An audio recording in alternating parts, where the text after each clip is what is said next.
Hi எல்லோரும் எப்படி இருக்கீங்க? மீல் பிளான் படியே தான் எல்லாமே ஃபாலோ பண்ணுவேன் அப்படின்னு சொல்ல முடியாதுங்க. 1, 2 மிஸ் ஆகும். காலையிலேயே ஆப்பம் செஞ்சுருக்கணும், ஆனால் மிஸ் ஆயிருச்சு. அதனால தான் நைட்டுக்கு பிளான் பண்ணியிருக்கேன். ஆப்பம் மாவுக்கான இன்க்ரீடியன்ஸ் வேணும்னா கமெண்ட் செக்ஷனில் கொடுக்குறேன். ஆனால் இதுதான் கரெக்ட் மெத்தட் அப்படின்லாம் நான் சொல்ல மாட்டேன். ஏன்னா இதில் சாதமோ தேங்காய் பூவோ எதுவுமே சேர்த்து நான் அரைக்கலை. எப்போவுமே அரைக்கவும் மாட்டோம். அம்மா சின்ன வயசுலேருந்து இப்படி தான் செஞ்சு கொடுத்துருக்காங்க. அதனால இப்போ வரைக்கும் அதே தான் ஃபாலோ பண்ணிகிட்ருக்கேன்.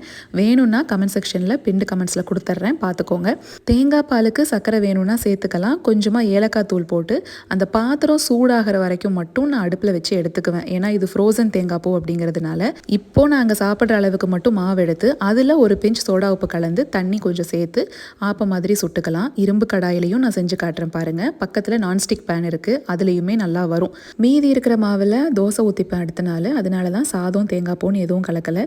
தக்காளி சட்னியெல்லாம் காம்போவான்னு யோசிக்காதீங்க, ரொம்ப நல்லாயிருக்கும். சரிங்க, நம்ம நாளைக்கு ஒரு ஷார்ட்ஸில் பார்க்கலாங்களா?